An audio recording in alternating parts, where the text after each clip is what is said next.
I get back to little points I want to make. First, I want to point to three things which people tell each other, and these things are false. At least the way most people understand them, they're false. So the first thing that everybody has heard people say is, you should get into your feeling. You should have it more. Make it more intense. Let it be more, because then it will resolve. This is false. I say stand next to it, acknowledge it, let it speak to you, but be you and don't get sunk in the feeling. Because feelings and emotions are not pieces of stone or paper or something that are sitting in there and you're going to get them out. They're not things which you can get out. They are made fresh every time. I can think of something that happened to me 35 years ago, and every time I think of it, it regenerates the same trauma, the same experience. Not as bad, but it regenerates it. It will always regenerate it. So just by regenerating it, it does not resolve. Am I clear? People have now understood that, but only in some circles. It's called don't re-traumatize. Well, how do you work with a feeling without that? Well, you work with it by being next to it and preferably by having another person with you, because that makes a big difference. That person doesn't have to know anything, but they have to care about you, and they have to know that you're intricate. That kind of company is very important with it. But the most important thing I'm trying to say is that thing everybody's telling everybody, it's false. Another thing that they tell you that's false is express your feelings to the other people, especially to somebody close to you. Tell your daughter how you feel. I say don't.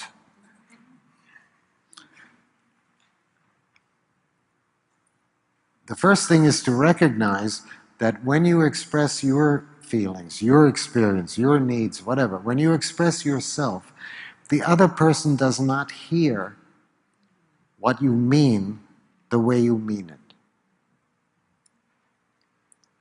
So what you have to do to express yourself or to get understood is to express a little bit, half a sentence.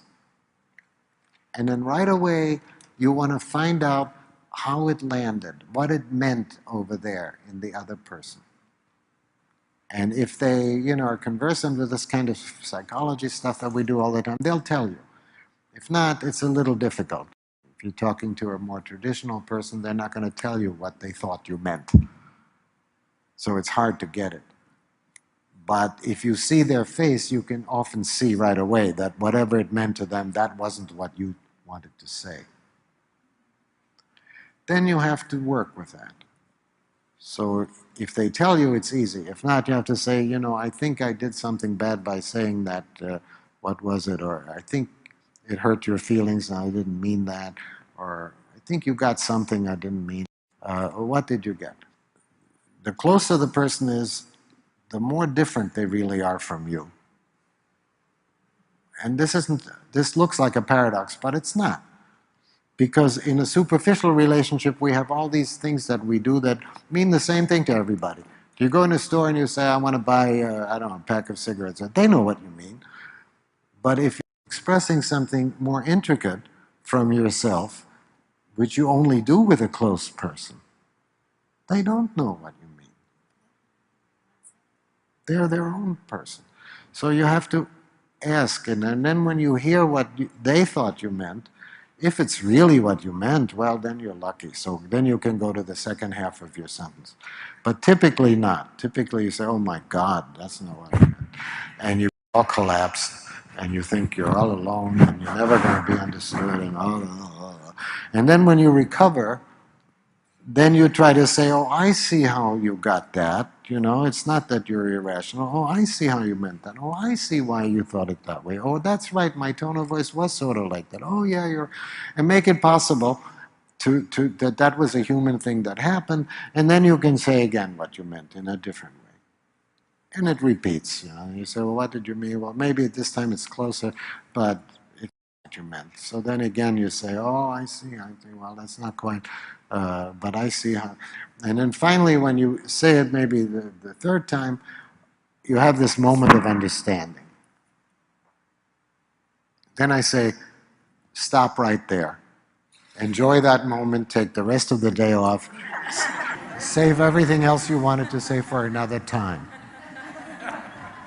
And that's both a sour thing I'm saying, it's only spoil it, but it's also, and I'm saying a lot of sour things. I'm saying don't ever expect to be completely understood. You're much too intricate and for that, and you don't completely understand yourself, so how is another person going to do that? Don't do that. But I'm also saying something positive. I'm saying the moment when you are understood, or when you really understand the other person, is a precious moment. And it should be enjoyed. And it should be, and you should be able to say, oh, well, now let's go and spend the rest of the day together outside or whatever. Because this kind of understanding that we create with listening and focusing is always only a moment. The moment stays forever. You can always go back to it. Remember when, but it's only a moment, because they're two different intricate systems and they're never going to be parallel except as a result of listening in this moment. And you know that when you listen to somebody, because you do get to, they correct you a few times and then you really do know what they mean. And they really feel heard. And,